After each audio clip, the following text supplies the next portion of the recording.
Aliens should never break this rule. Earth is not yours to take. The morning began like any other on Earth. Birds chirped, cars honked, and people went about their daily routines. But no one could have guessed that this day would change everything. Without warning, the sky above every major city lit up with bright, shimmering lights. People stopped in the streets, staring upward. At first, they thought it was a meteor shower, but the shapes and formations did not match anything they had ever seen. Massive ships, larger than any aircraft or space station, floated silently above the Earth. Their surfaces glimmered with strange patterns, moving as if alive. Governments across the globe immediately sounded alarms. Satellites confirmed what everyone feared: an alien fleet had arrived. The ships hovered over continents, oceans, and even deserts. The scale of the fleet was terrifying. It was not just a scouting mission. They had the capability to dominate. In New York, crowds gathered in Times Square, their eyes wide with disbelief. Cameras captured the scene, and the images spread across the world in seconds. People whispered in fear and wonder. "Are they here to communicate or to conquer?" asked a young woman holding her child. Around the globe, similar questions spread like wildfire. News channels interrupted regular programming to broadcast live feeds of the alien ships. No words, no warnings, just silent, immense power in the sky. Inside the United Nations headquarters in New York, diplomats and world leaders convened an emergency session. The room buzzed with panic, confusion, and urgency. President Harper stood before the assembly, her face calm but her eyes sharp.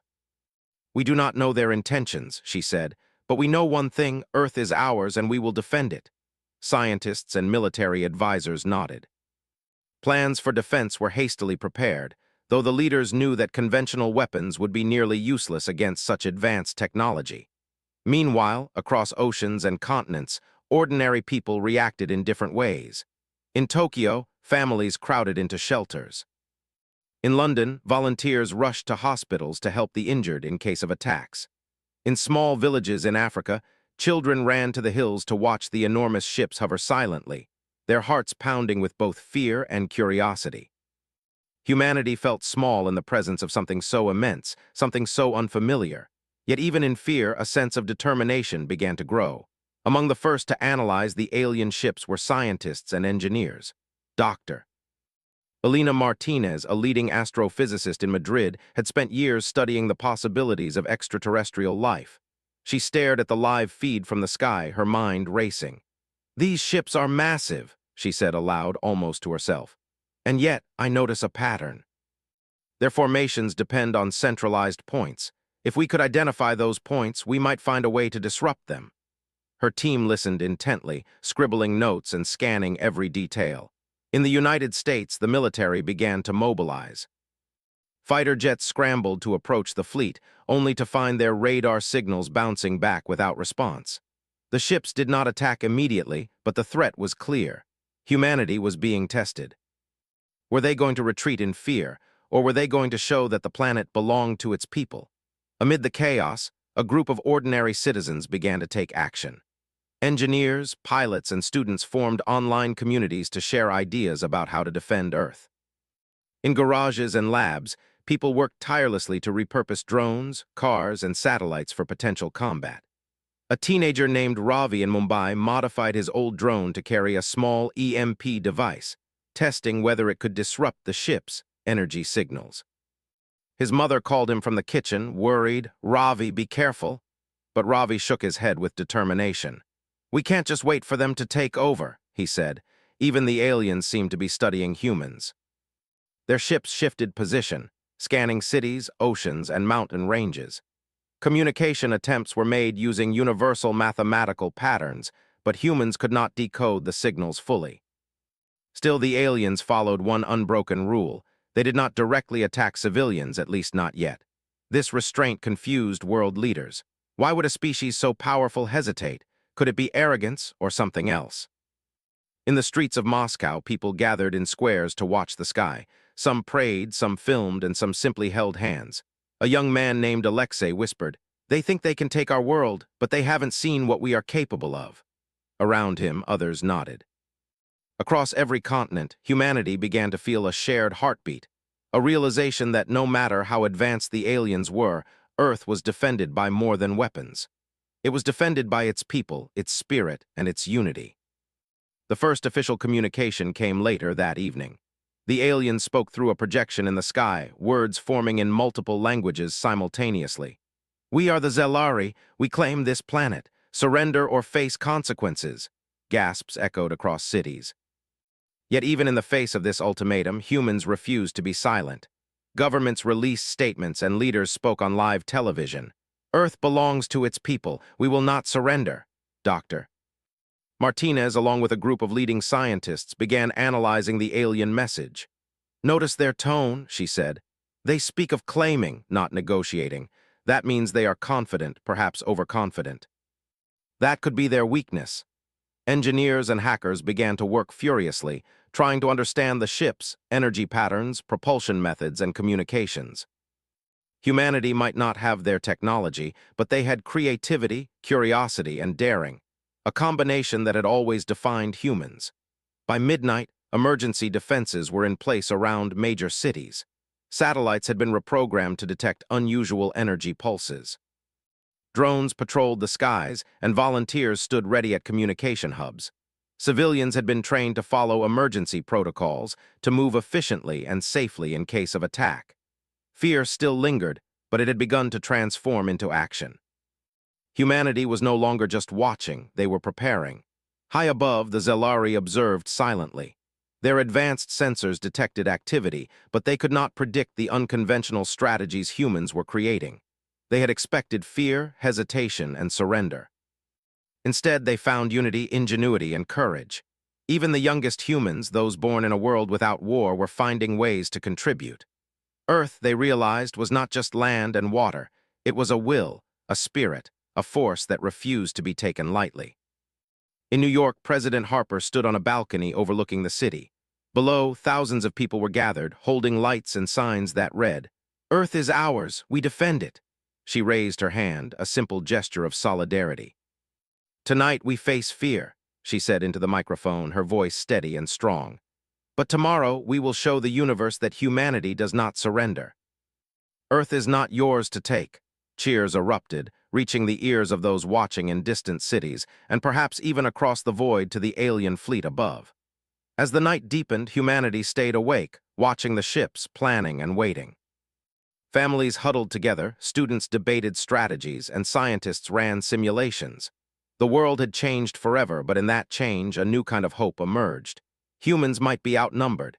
Humans might be technologically inferior. But humans had heart, courage, and determination. Above it all, the alien ships remained silent, observing, calculating. They had never faced a species like this, one so small and fragile yet so determined and united. The first day of the invasion, or perhaps the first day of a new war, had ended. Humanity had not been defeated. They had not even been truly challenged yet. But already one message had been sent, clear to both Earth and the Zelari. Humans would fight, and Earth would not be taken without a struggle. And somewhere in a small lab in Sao Paulo, a young engineer looked at his modified drone, a spark of hope in his eyes. "We can do this," he whispered. "We will protect our home." Across the planet, millions of similar whispers carried the same message. Earth was alive, and its people were ready. The aliens had made their first move, but humanity was already planning its next. The stars shone above, indifferent to human struggles, but the people below had found a light that no alien force could extinguish, the unbreakable spirit of a species defending its home. The morning after the alien fleet appeared, Earth was no longer the same. People woke to the knowledge that they were being watched by a species far beyond human understanding. The sky, once empty, was now dotted with enormous ships, moving slowly and deliberately above the planet. Governments were still struggling to understand the aliens' technology, but civilians had begun to act. Ordinary humans were discovering extraordinary courage. In the deserts of Arizona, a group of engineers worked tirelessly in a large hangar. They were part of a civilian resistance group, volunteers from all over the country, united by one goal: to defend Earth. Their leader, Captain Maria Lopez, had once been a military strategist, but she now directed ordinary people. "We cannot match their power," she said firmly, "but we can be smarter than them, and we will." Her team nodded, eyes sharp with determination. Drones, computers, and improvised vehicles were being modified into tools of defense. Electric generators hummed, sending power to strange devices that none had ever used in warfare. These were humans' first steps into turning their creativity into survival. Ravi, the young teenager from Mumbai, worked alongside volunteers in Arizona through live video calls. He had built an EMP device small enough to fit on a drone but powerful enough to disrupt the energy signals of a small alien ship. "If we can disable even one of their smaller craft," he explained to his group, "it will give us a chance to learn more." Meanwhile, in Europe, scientists worked on decoding the aliens' communication patterns. Dr. Elena Martinez in Madrid led a team of linguists and mathematicians. "The Zelari are not just technologically advanced," she said. "They are logical, but logic has patterns. And patterns can be broken." The team studied the projections the aliens had sent into the sky, finding small irregularities, slight delays in signal transmission, minor inconsistencies that might reveal weaknesses. Every day they uncovered more, and their excitement grew alongside their caution. Not all humans were scientists or engineers. Across cities and villages, ordinary citizens learned to use the tools they had. Farmers built camouflage nets to hide critical installations, using knowledge of terrain to their advantage. Children as young as 10 learned to operate communication equipment, sending messages between resistance groups. Mechanics repurposed trucks and cars into armored vehicles, some equipped with small weapons powered by energy harvested from the sun. Humanity was turning its ordinary lives into extraordinary acts of defense. In Tokyo, a team of volunteers experimented with sonic disruptors, hoping to interfere with the alien sensors. "They are used to predictable patterns," said Hiroshi Tanaka, a retired sound engineer. "But humans are unpredictable." The disruptors emitted high-frequency sounds that could confuse the aliens, scanning devices. They were not yet a weapon capable of destroying the ships, but they showed that human ingenuity could create problems even for the most advanced species. Even the military found ways to collaborate with civilians. Fighter pilots trained with engineers to test experimental tactics, using urban environments to create traps and obstacles. Satellites were programmed to observe, map, and transmit alien movements in real time. Communication networks linked cities and countries in ways they had never been before. For the first time in history, humanity was united on a global scale. Fear had become action, and hesitation had become courage. Despite all this preparation, there were failures.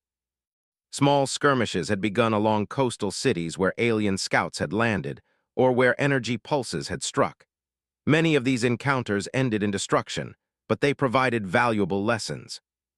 Humans learned to adapt quickly, changing their strategies based on what the aliens did, never repeating the same mistakes.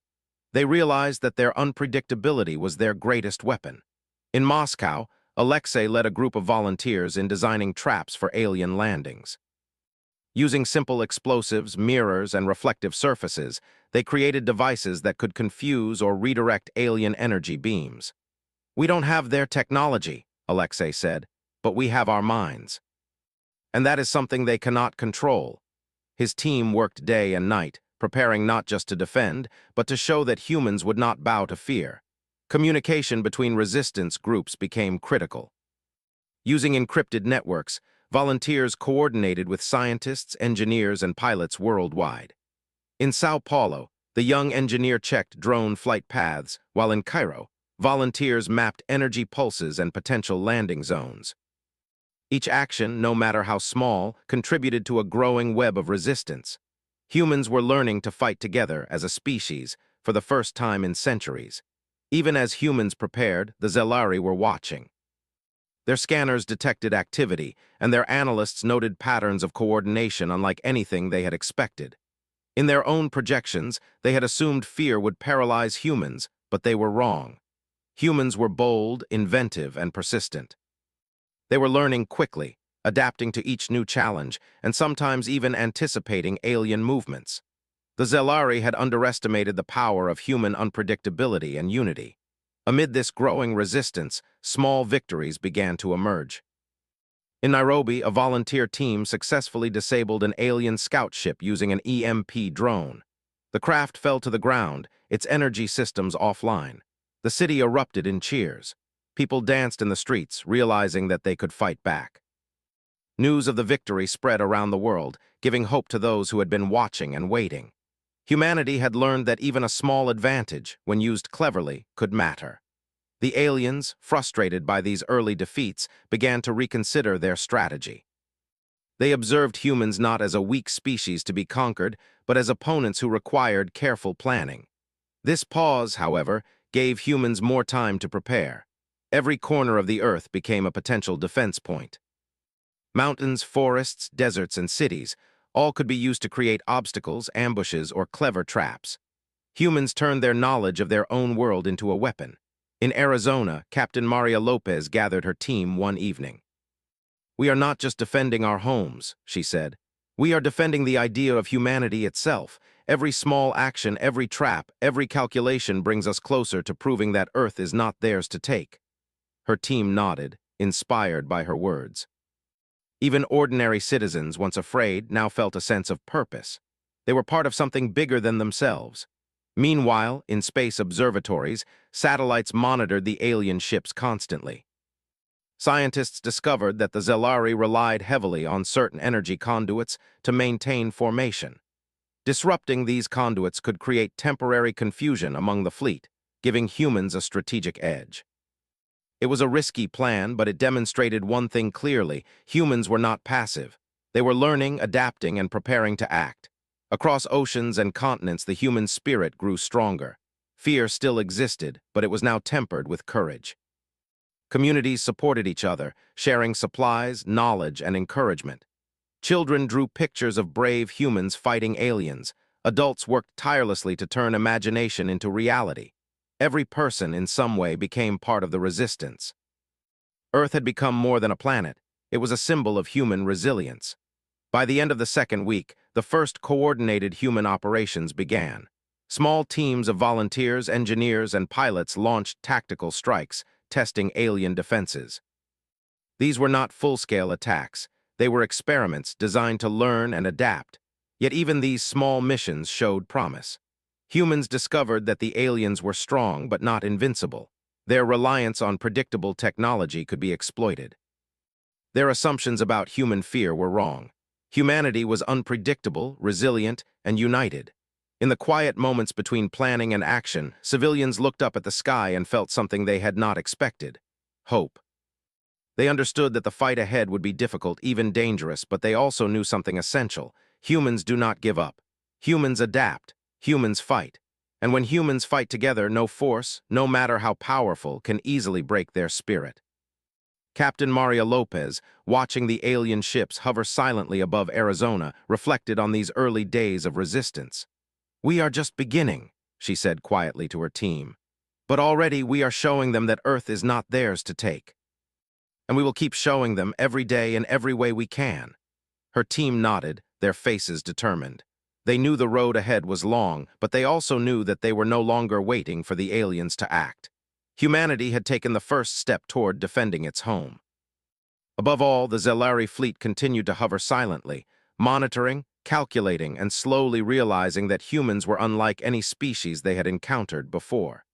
The aliens had come expecting obedience, but they found ingenuity. They had expected fear, but they found courage. And they had expected surrender, but they found resistance. Earth, it seemed, had chosen its defenders, and those defenders would not yield. The sun set over the planet, casting long shadows across cities, forests, and deserts. People lit fires, illuminated streets, and gathered with purpose. The night was quiet but alive with action, as humans worked together, shared knowledge, and prepared for what was to come. The fight had only just begun, but one thing was already clear: humanity would not surrender. Earth was theirs to protect, and they would do so with every ounce of courage, wit, and heart they possessed. And somewhere in a small lab in Sao Paulo, Ravi adjusted his EMP drone for the next test flight. "We're ready," he whispered. "They may have power, but we have each other, and that will be enough." Around the world, millions of similar whispers carried the same promise. Earth had a defender, and that defender was humanity itself. Days passed since the arrival of the Zelari fleet, and humanity's preparations had begun to take shape. Across continents, Resistance networks had grown, improvised weapons were tested, and small victories had been celebrated. But the alien fleet was not idle. Slowly, deliberately, the Zelari began escalating their presence. In the skies above London, a group of scout ships descended closer to the city than ever before. Their massive forms blocked the sun, casting shadows over streets and parks. Citizens ran to safety, while volunteers and emergency teams worked to guide people into shelters. The alien ships made no announcements this time. Their silence was more terrifying than words. Every flicker of light on the hull seemed to signal imminent destruction. Captain Maria Lopez in Arizona watched the feeds with a heavy heart. Reports from across the globe showed small-scale attacks and energy pulses that had damaged buildings, knocked out power grids, and disrupted communications. Despite humanity's ingenuity, the Zelari's superior technology was undeniable. Humans could defend, adapt, and resist, but they could not yet defeat, and with every attack the stakes grew higher. In Moscow, Alexei and his team prepared for one of their most dangerous missions yet. A scout ship had landed near a small military base outside the city, and it was emitting energy signals that interfered with communications and navigation.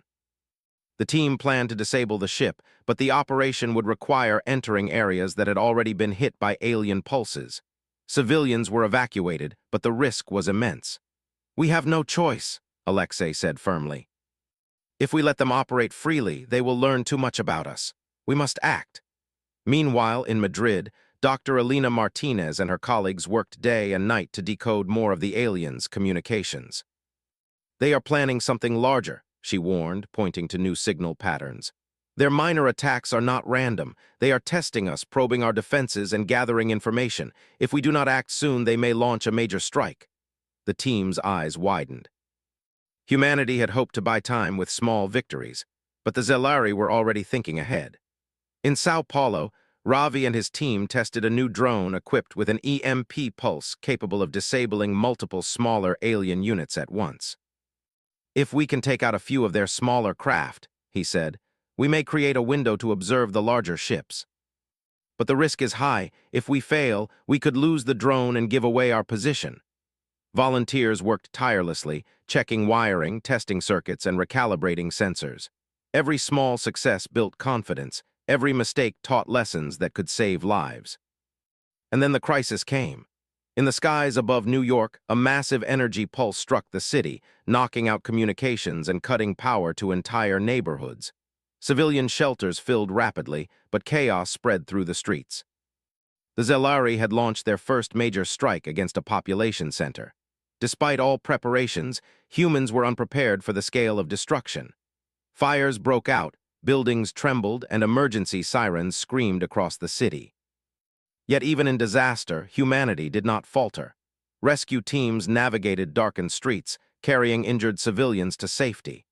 Engineers restored critical systems as quickly as possible, rerouting power and reactivating communications.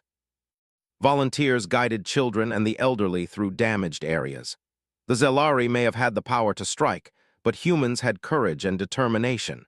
Every life saved, every civilian protected, became an act of resistance. Captain Maria Lopez coordinated with teams around the globe. "We cannot stop the storm alone," she said, addressing leaders from multiple countries through secure channels. "But together we can make a difference.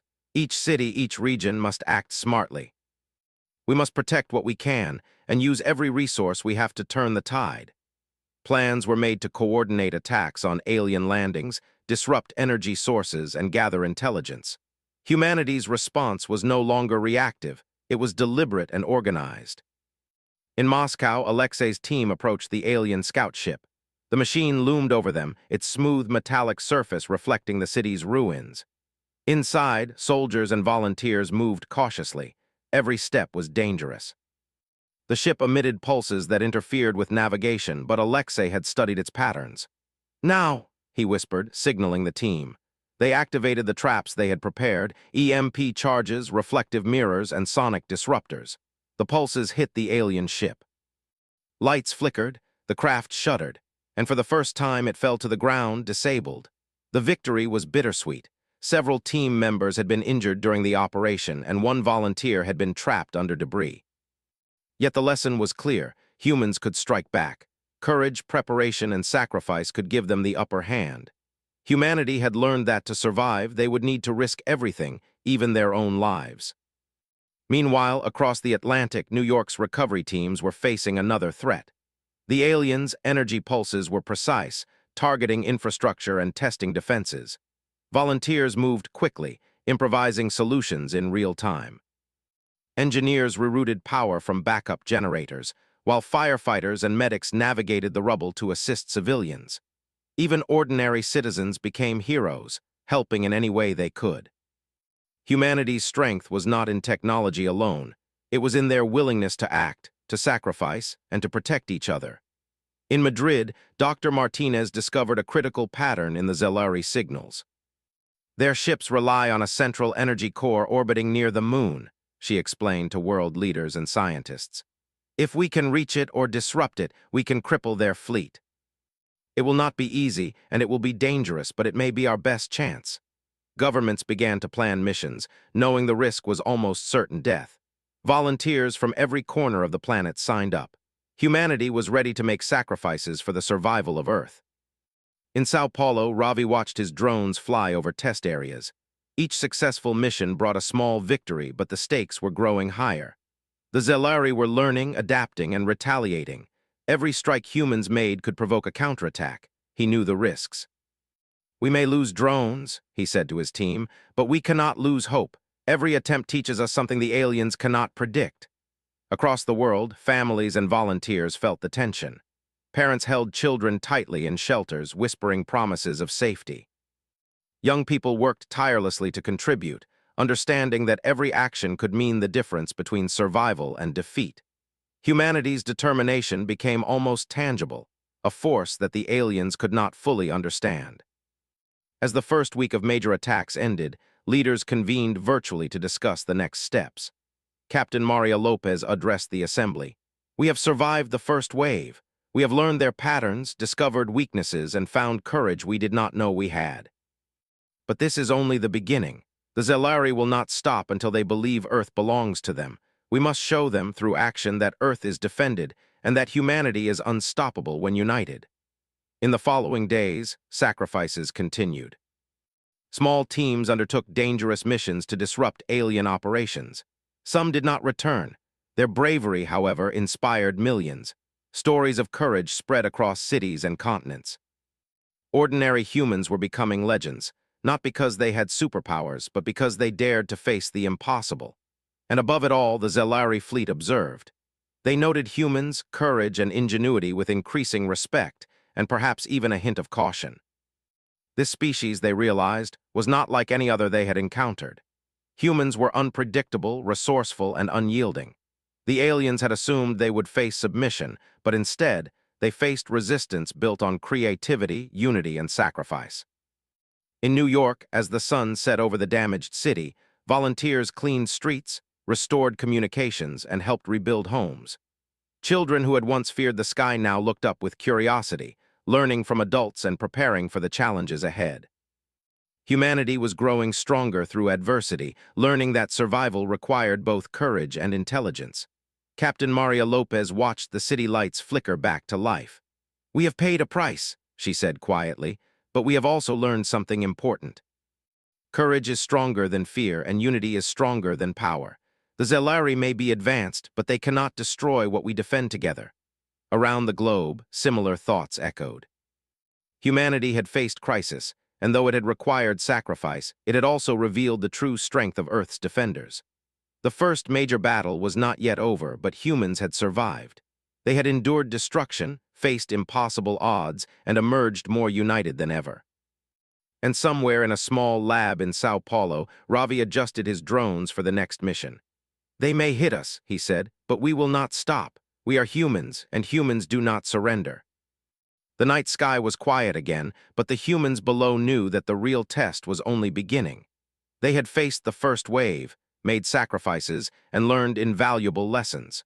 Earth had defenders who were willing to risk everything for their home. And though the future was uncertain, one truth was clear. The spirit of humanity could not be broken, no matter how great the challenge. The Zelari had underestimated humans once. But now, after witnessing courage, ingenuity, and sacrifice, they had begun to see a new kind of opponent, one that could not simply be conquered with technology alone. Earth was defended not by weapons, but by its people. And so the stage was set. The next moves would be even more dangerous. The aliens would strike again. Humans would respond with even greater courage. And somewhere among the stars, the battle for Earth's future was only just beginning.